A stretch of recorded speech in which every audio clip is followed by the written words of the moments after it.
So, John, just last week, Governor Abbott reaffirmed his stance on the school year.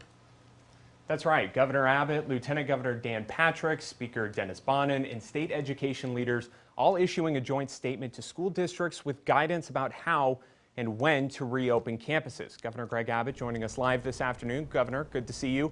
Overnight, the teachers union in Austin issued what is called a list of demands.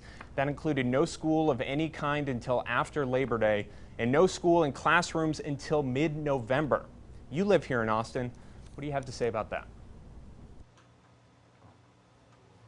Look at what we put out, the leadership that you were just talking about. What it does, it provides both flexibility at the school level. It puts health and safety of teachers, of students, of parents first, and to make sure that schools will be able to open at a time when the school setting is safe. Understands it's so important for your audience to know the details of what this provides, and that is, first, school districts have the option of when they are going to begin school. It could be August, it could be September, it could be later. Second, they get to decide how they're going to open the school year. It could be with in-classroom learning, or it could be remote learning. That remote learning can continue for up to 8 weeks, and then after the expiration of that 8-week time period, then the TEA will work with the local school level to determine whether or not the schools are able to open up either in person or remotely. And then on top of that, when schools do open up for classroom learning, whenever that may be,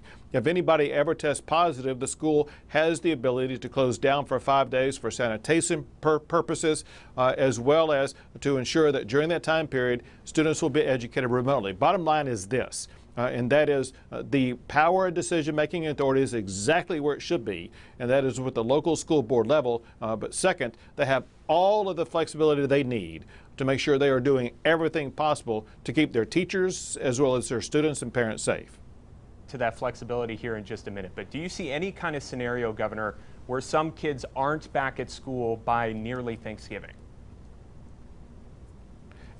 Candidly, it just depends on what the status of COVID is.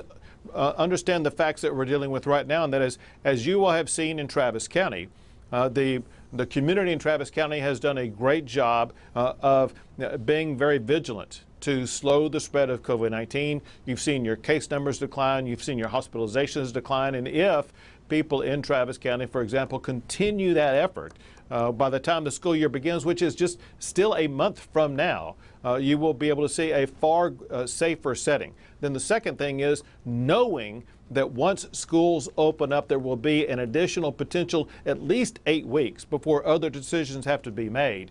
There is no one who has any comprehension whatsoever about what the status of COVID-19 will be at that time, especially when you consider the fact that by the time that November arrives, there will be treatments to treat COVID-19 available. Not immunizations, but treatments.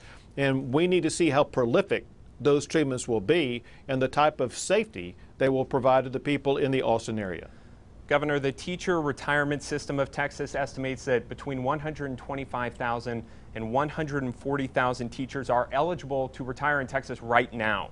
Obviously, those teachers would also be the most that have the highest risk and are the most experienced in our state. Do you have a plan or an estimate if a large sum of teachers do decide to retire instead of facing the risks that come with this pandemic?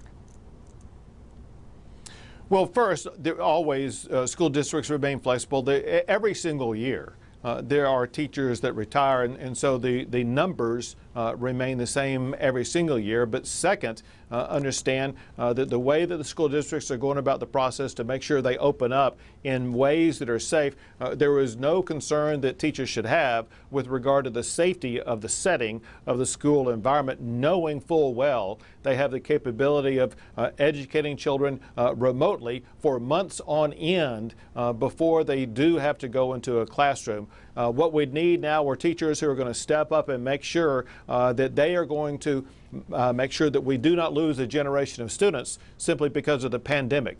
Teachers and educators, as well as all Texans, are having to adjust very flexibly to the dynamics of COVID-19 to make sure that we are going to be able to continue to move forward. And part of the process of moving forward is leading the way and making sure we do not lose a generation of students in their education advancement. But if those older teachers, the group 65 and older, aren't comfortable coming back within that 8-week parameter, do you not envision a scenario where we could see an increase in retirements than in years past?